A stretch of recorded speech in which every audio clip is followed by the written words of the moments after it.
E aqui, outro artigo de Soler fala que os construtos, como modelos de variáveis não observáveis, eles se caracterizam por 4 aspectos, né?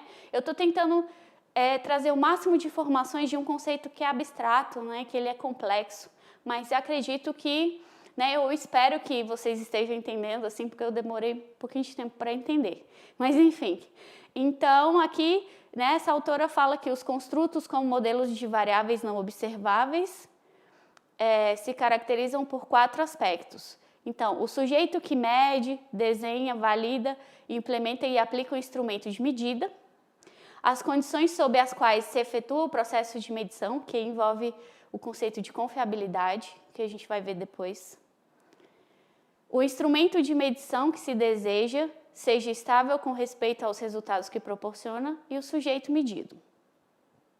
E aqui a gente vai ver um exemplo. O artigo de Del Mastro e Salazar, que fala sobre essa questão do construto e do o enfoque comunicativo e as funções da linguagem. O que isso tem a ver com construto, né? Essa concepção se originou como resultado de uma evolução e uma mudança total na teoria e prática do ensino da língua, que é com o surgimento de novos construtos. Como eu falei, a sociedade muda, os valores mudam, e a gente vai ver o que tem a ver o comunicativismo com essa questão do construto, né? Surgimento de novos construtos como o ensino por processos, os enfoques cíclicos da aprendizagem, as necessidades e situações comunicativas, as funções, noções e realizações linguísticas e a competência comunicativa, né? É nessa perspectiva da língua em uso mesmo, né? Como a gente viu, trabalhou muito em autenticidade. E aí os postulados para esse enfoque se resumem brevemente, né? Como a linguagem é comunicação e aprender uma língua estrangeira, no nosso caso a língua espanhola, é aprender a se comunicar com essa língua.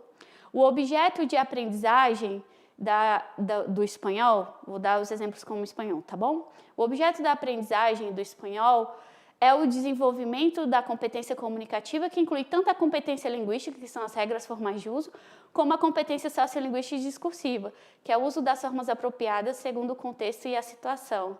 E aí vale ressaltar muito cuidado ao afirmar que a comunicação ela tem que se fazer independente. Se a comunicação chegou, ok.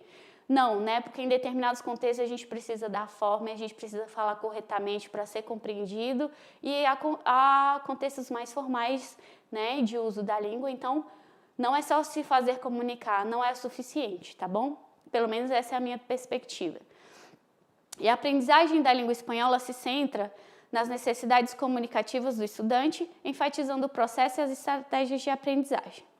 A linguagem é analisada e apresentada em termos de funções comunicativas, que são propósitos, noções, que são categorias e conceitos, e realizações linguísticas, que são os elementos lexicais, morfológicos, sintáticos necessários para a comunicação. A gramática tem um papel de suporte, é um meio, não é um fim em si mesma. Então, eu falo da importância da forma, mas não somente a forma, né? Por favor, vamos aí fazer um balanço, né? E os programas não se baseiam em uma sequência gramatical linear. Eles são cíclicos e analíticos, permitindo uma grande heterogeneidade de conteúdos, vocabulário e funções comunicativas. E se enfatiza o uso do material autêntico, como já vimos, está vendo que os temas eles são interligados.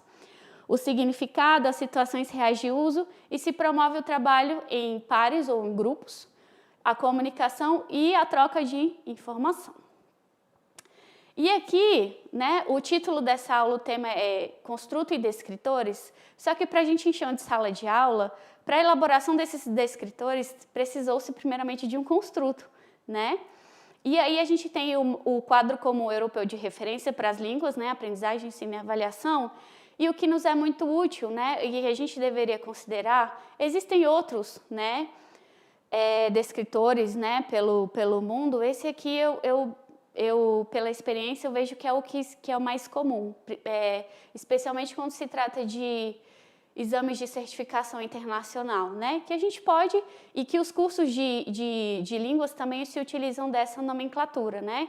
Que o máximo é o C2, né? Isso aqui se chamam descritores, né? Que na verdade descrevem o que a gente espera daquele aluno, daquela aluna, naquele determinado nível. Num C2, aqui tratando-se de compreensão oral em geral. Então, fala que o aluno C2, ele compreende com facilidade praticamente qualquer tipo de discurso, tanto o cara a cara como o retransmitido, e que se desenvolve uma velocidade rápida e natural, sem muitas pausas, né? E aqui a gente pode ver o nosso aluno de A1, que pode ser como compreende discursos muito lentos, né? Se for mais rápido, ele não compreende. Claro, é um A1, é iniciante, articulados com cuidado. Então, a gente deveria levar esses conhecimentos, a gente não precisa inventar roda, né? Se a gente está com os nossos alunos, a gente precisa saber o nível de proficiência que eles têm, o que se espera deles, e a gente pode utilizar o que já tem disponível de documentos que especialistas já fizeram, e a gente pode se utilizar. Então, aqui temos os descritores que são os mais utilizados atualmente, né? Posso afirmar. E a conclusão eu preciso definir construtos, não é um trabalho muito árduo para eu afirmar. Uma pessoa para medir a compreensão leitora, o aluno tem que cumprir tais coisas, x. Não, a gente como professor, que não é a nossa profissão ser avaliador, elaborador de testes, a gente não precisa ter esse conhecimento, mas saber que existe uma ciência, que existe alguém que já pensou aquilo e a gente pode só pegar isso. Um exemplo é o quadro comum europeu de referência, tá bom? E pense muito bem antes de planejar a sua aula, será que aquele nível, aquela atividade, ela está condizente com aquele nível dos nossos alunos? Também não vamos criar tantas expectativas para mais, vamos tentar nos adequar também em tarefas e instrumentos de avaliação muito fáceis também, né? Então, eu acho que aí a gente precisa, essa aula serviu para trazer mais um conceito da psicometria, né? Faz parte da psicometria, que é o construto, e a partir desse construto criam-se descritores, que eu utilizei como exemplo o quadro comum europeu, tá bom? Espero que tenha sido útil, tá bom? Aqui temos as referências, né, que eu utilizei bastante para essa aula, tá bom? E nos vemos na nossa próxima videoaula. Hasta luego!